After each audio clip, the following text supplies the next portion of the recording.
ശബരിമലയിലെ ഭക്തജന തിരക്കിൽ നേരിയ കുറവ്. ഇന്നലെ 83,336 ഭക്തർ മാത്രമാണ് ശബരിമലയിലെത്തിയത്.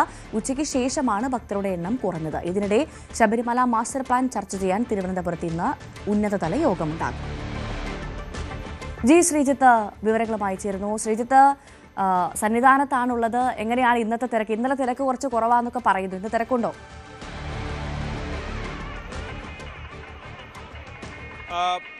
ഭവ്യ, എല്ലാ ദിവസവും രാവിലെ അത്യാവശ്യം തിരക്ക് അനുഭവപ്പെടാറുണ്ട്. ഇന്നിപ്പോൾ രാവിലെ വരെയുള്ള കണക്കനുസരിച്ച് ഏതാണ്ട് 26,000-ൽ പരം ഭക്തരാണ് ഇതുവരെ പുലർച്ചെ 3 മണിക്ക് നട തുറന്ന ശേഷം ശബരിമല സന്നിധാനത്ത് ദർശനത്തിനെത്തിയത്. ഇന്നലെ ഇത് 30,000 ഒക്കെ ആയിരുന്നു. അത് വെച്ച് നോക്കിയാലും ഇന്നലത്തെ അപേക്ഷിച്ചും ഇന്ന് രാവിലെയും ഭക്തജന തിരക്ക് കുറവാണ്. ഇന്നലെ ഏതാണ്ട് 83,000 ഭക്തരാണ് ശബരിമല സന്നിധാനത്ത് ദർശനം നടത്തിയത്. അതിന് തൊട്ട് മുൻപുള്ള ദിവസം 91,000 പേർ ദർശനത്തിനെത്തി. അതിന് മുൻപുള്ള ദിവസം 97,000 പേരെത്തി. അതൊക്കെയാണ് കണക്ക്. അതായത് തിരക്ക് കുറഞ്ഞു വരുന്ന ഒരു സാഹചര്യമാണുള്ളത്. ശബരിമലയിലെ ഇത്തവണത്തെ ഒരു ട്രെൻഡ് ഇങ്ങനെയാണ്. തിങ്കൾ ചൊവ്വ ദിവസങ്ങളിലാണ് ഏറ്റവും വലിയ തിരക്ക് അനുഭവപ്പെടാറുള്ളത്.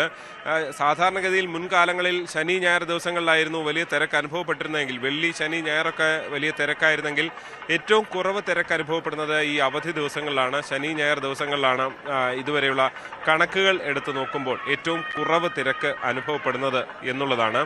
എന്തായാലും കാര്യങ്ങൾ തിരക്ക് കുറഞ്ഞതോടെ സുഗമമായി പോകുന്നു എന്നുള്ളതാണ് എടുത്ത് കാണാൻ സാധിക്കുന്നത്. ഇന്നിപ്പോൾ ഉന്നതതല യോഗം മാസ്റ്റർ പ്ലാൻ ചർച്ച ചെയ്യുന്നതിന് വേണ്ടി തിരുവനന്തപുരത്ത് ചേരുന്നുണ്ട്. ദേവസ്വം ബോർഡ് പ്രസിഡന്റ് ഉൾപ്പെടെയുള്ളവർ അതുകൊണ്ട് തന്നെ തിരുവനന്തപുരത്താണ് ഉള്ളത്. ഈ 26-ന് മന്ത്രിയുടെ നേതൃത്വത്തിൽ മണ്ഡലപൂജ, അതിൻ്റെ ഒരുക്കങ്ങൾ, മകര വിളക്ക് ഉൾപ്പെടെയുള്ള ഒരുക്കങ്ങൾ ചർച്ച ചെയ്യുന്നതിന് വേണ്ടിയുള്ള യോഗവും നടക്കുന്നുണ്ട്. നിലവിലെന്തായാലും രാവിലെ ഉഷപൂജ അടക്കമുള്ള ചടങ്ങുകളിലേക്ക് ശബരിമല സന്നിധാനം കടക്കുകയാണ്. വലിയ തിരക്കില്ലാതെ കാര്യങ്ങൾ പോകുന്നു. ഒരുപാട് സമയം ഇപ്പോൾ രാത്രി കയറി വന്ന ഭക്തരോടൊക്കെ സംസാരിക്കുമ്പോൾ വലിയ തിരക്കൊന്നുമില്ല. പമ്പയിലടക്കം വലിയ തിരക്ക് അനുഭവപ്പെടുന്നില്ല എന്നുള്ളത് തന്നെയാണ്. ഏതാണ്ട് പറഞ്ഞ കണക്കോളം ഏതാണ്ട് 80,000 പേർക്കോളം ദർശനം എന്നുള്ളതാണ് ഏതാണ്ടൊരു കണക്ക് ഉള്ളത്. അതിനും അപ്പുറത്തേക്ക് പല ദിവസങ്ങളിൽ പോകാറുണ്ടെങ്കിൽ പോലും ഇതിലേക്ക് എത്തിയാൽ പോലും വലിയൊരു എന്താ പറയുക, ഈ 80,000 90,000 ഒക്കെ എത്തുമ്പോൾ പോലും ആ ഒരു വലിയ ബുദ്ധിമുട്ട് ഭക്തർക്കുണ്ടാകുന്നില്ല എന്ന് തന്നെയാണ് ഈ ദിവസങ്ങളിലെ ഒരു അനുഭവം. ഭവ്യ, ശ്രീജിത്ത്, ഇന്നാണ് ഇന്നലെയാന്ന് തോന്നുന്നു ശബരിമലയിലേക്ക് എത്തിയത്. എങ്ങനെയുണ്ട് അവിടുത്തെ ഒരു കാലാവസ്ഥയൊക്കെ? അഡ്ജസ്റ്റ് ആവാൻ പറ്റുന്നുണ്ടോ? ഭയങ്കര തണുപ്പാന്നൊക്കെ പറയുന്നുണ്ട്. വലിയ ബുദ്ധിമുട്ടില്ല ഭവ്യ. ഇന്നലെ മാത്രം ഇടയ്ക്ക് മഴ പെയ്തിരുന്നു. അത് രാവിലെ സമയത്ത് മാത്രമാണ് മഴ പെയ്തത്. ഇടയ്ക്ക് കാടാണല്ലോ, കൊടും കാടാണ് എന്ന നിലയിൽ ഇടയ്ക്കിടയ്ക്ക് കാലാവസ്ഥ മാറുകയും മഞ്ഞ് വരികയും ഒക്കെ ചെയ്യുന്ന സാഹചര്യമാണുള്ളത്. എല്ലാ വർഷവും ഇങ്ങനെ മാറി മാറി വരുന്നുണ്ട്. ചിലർക്കൊക്കെയെങ്കിലും ഇടയ്ക്ക് പനി പിടിക്കുകയോ ചുമ വരികയോ ഒക്കെ ചെയ്യുന്ന സാഹചര്യം ഉണ്ടാകും. അതിവിടുത്തെ പെട്ടെന്നുണ്ടാകുന്ന കാലാവസ്ഥ മാറ്റവും വലിയ പൊടിയുടെ പ്രശ്നങ്ങളൊക്കെ ചില സമയത്തെങ്കിലും ഉണ്ടാകാറുണ്ട്. അപ്പോൾ ആ നിലയിലൊക്കെയാണ് നിലവിൽ വളരെ കാര്യങ്ങൾ സുഗമമായി തന്നെ പോവുകയാണ്. അത് നമുക്ക് മാത്രമല്ല, ഭക്തരെ സംബന്ധിച്ചും ഏതാണ്ട് ദർശനത്തിനെത്തുന്നവർക്കൊക്കെ ഏതാണ്ട് കാര്യങ്ങൾ മുന്നോട്ട് പോകുന്നു. 20 അരവണ മാത്രമാണ് ഇപ്പോൾ ഒരു ദിവസം ഒരാൾക്ക് നൽകുന്നത് എന്നുള്ളതാണ്. ആ ഒരു നിയന്ത്രണം തുടരുകയാണ്.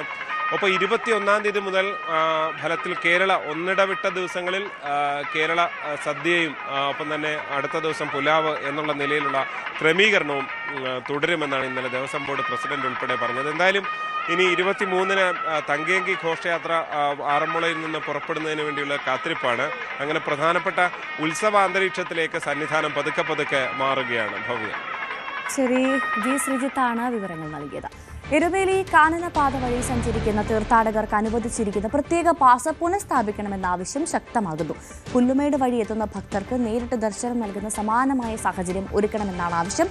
എരുമേലി വഴി 46 കിലോമീറ്റർ കാൽനടയായി എത്തുന്ന ഭക്തർ വാഹനങ്ങളിൽ എത്തുന്നവർക്കും പിന്നിൽ ക്യൂ നിൽക്കേണ്ട സാഹചര്യമാണിപ്പോൾ ഉള്ളതെന്നാണ് ചൂണ്ടിക്കാട്ടുന്നത് ഭക്തர்கள். കഴിഞ്ഞ തീർത്ഥാടന കാലം മുതലാണ് എരുമേലി കാനനപാതയിൽ കൂടിയെത്തുന്ന ഭക്തർക്ക് മുക്കുഴിയിൽ പ്രത്യേക പാസ് നൽകിയിരുന്നത്. ഇവർക്ക് നടപ്പന്തലിലടക്കം മറ്റു ഭക്തർക്കൊപ്പം ക്യൂവിൽ നിൽക്കേണ്ടി വന്നിരുന്നില്ല. പുല്ലുമേട് വഴി എത്തുന്നവർക്ക് സമാനമായി നേരിട്ട് 18-ാം പടി ചവിട്ടാൻ കഴിയുന്ന സാഹചര്യമൊരുക്കി. എന്നാൽ തിരക്ക് വർദ്ധിച്ചതോടെ കഴിഞ്ഞ തീർത്ഥാടന കാലത്ത് തന്നെ ഇത് നിർത്തലാക്കി. ഈ സംവിധാനം ശാസ്ത്രീയമായി പുനഃസ്ഥാപിക്കണമെന്നാണ് ഭക്തരുടെ ആവശ്യം. ഞങ്ങൾ ഗണപതി ക്ഷേത്രത്തിന്റെ താഴെയാണ് നടന്നു വരുന്നവരെത്തുന്നത്. പക്ഷേ ഞങ്ങൾ വീണ്ടും വാഹനങ്ങളിൽ വരുന്ന ആളുകളുടെ പുറകിലേക്ക് പാലത്തിൻ്റെ അങ്ങോട്ട് പറഞ്ഞു വിടുകയും വീണ്ടും ഞങ്ങൾ അവരുടെ പുറകിൽ പോയി നിന്ന് കുറേ സമയം കഴിഞ്ഞാണ് വീണ്ടും ഗണപതി കോവിലെത്തിയത്. അവിടുന്ന് ഞങ്ങൾ മരക്കൂട്ടത്ത് എത്തിക്കഴിഞ്ഞപ്പോൾ നമ്മളവിടെ ഉദ്യോഗസ്ഥരോട് പറഞ്ഞ് ഞങ്ങൾ എരുമേലിയിൽ നടന്നു വരുന്നവരാണ്, പ്രായമുള്ള ആളുകളാണ്, ഞങ്ങൾക്ക് ഇനി കൂടുതൽ ശരംകുത്തി വഴി കയറിപ്പോയി നടക്കാൻ പറ്റാത്ത ആളുകളൊക്കെ ഉണ്ട്, 82 വയസ്സ് ആളുകളൊക്കെ ഉണ്ട്. അങ്ങനെയൊക്കെ പറഞ്ഞിട്ട് പോലും അവർ നമ്മളോട് വളരെ മോശമായ രീതിയിലാണ് പറഞ്ഞത്. നിങ്ങളെന്തിനാണ് നടന്നു വരാൻ പോയത്, നിങ്ങൾക്ക് വണ്ടിക്ക് വന്നാൽ പോരെ എന്നുള്ള രീതിയിലാണ് ഉദ്യോഗസ്ഥർ നമ്മളോട് സംസാരിച്ചത്. ഈ കാനനപാത വഴി വന്ന ആളുകൾക്ക് കൊടുത്ത പാസ് സന്നിധാനത്ത് എത്തിയപ്പോൾ ഉദ്യോഗസ്ഥർ അത് കൈപ്പറ്റാതെ അവരെ ദർശനത്തിനായിട്ട് കടത്തിവിടുകയും അവർ ഈ പാസുമായിട്ട് പോയിട്ട് ദർശനം കഴിഞ്ഞ് തിരിച്ചു പോകുന്ന വഴിക്ക് മറ്റാളുകൾക്ക് ഈ പാസ് വീണ്ടും കൈമാറുകയും അവർ ആ പാസുമായിട്ട് വീണ്ടും സന്നിധാനത്ത് എത്തുക ഒരു സാഹചര്യം ഉണ്ടായി എന്നാണ് നമുക്കറിയാൻ കഴിഞ്ഞത്. അതുകൊണ്ട് ഞങ്ങൾക്ക് പറയാനുള്ളത്, ഈ അങ്ങനെ ദുർവിനിയോഗം ചെയ്തിട്ടുണ്ടെങ്കിൽ തിരുപ്പതി മോഡലിൽ ഒരു QR കോഡ് സംവിധാനത്തിലുള്ള പാസ് നമുക്ക് ഒരുക്കുകയാണെങ്കിൽ അങ്ങനെ ദുർവിനിയോഗം ചെയ്യാൻ പറ്റാത്ത ഒരു സാഹചര്യം ഉണ്ടാക്കാൻ പറ്റും. ദേവസ്വം മന്ത്രി VN വാസവനും പ്രസിഡന്റ് K ജയകുമാറിനും ഭക്തർ നിവേദനം നൽകിയിട്ടുണ്ട്. പരിശോധിച്ച് തീരുമാനമെടുക്കുമെന്നാണ് ബോർഡിന്റെ നിലപാട്. പിന്നെ കാനനപാതയിൽ പാസ് കൊടുക്കുക തുടങ്ങിയ ക്രമീകരണങ്ങളൊക്കെ ഇപ്പോൾ ചെയ്തു വരുന്നുണ്ട്. നമ്മൾ സ്പോട്ട് ബുക്കിംഗ് കുറച്ചുകൂടെ റിലാക്സ് ചെയ്തിട്ടുണ്ട്. അതുകൊണ്ടിപ്പോൾ എന്നൊരു ആവശ്യമുണ്ട്. അത് ഫോറസ്റ്റുകാരായിട്ട് സംസാരിക്കണം. കൊടുക്കാമെന്നാണെന്ന് എരുമേലിയുള്ള മീറ്റിംഗിൽ തീരുമാനിച്ചു കൊടുക്കാം. ഈ തീർത്ഥാടന കാലത്ത് തന്നെ സൗകര്യമൊരുക്കണമെന്നാണ് ഭക്തരുടെ ആവശ്യം. എന്നാൽ മണ്ഡലപൂജയ്ക്ക് ദിവസങ്ങൾ മാത്രം അവശേഷിക്കെ ദേവസ്വം ബോർഡ് അനുകൂല നിലപാടെടുക്കുമോ എന്നാണ് ഇനി അറിയാനുള്ളത്. KP ദിനേശൊപ്പം G Sreejith, News 18 Sannidhanam.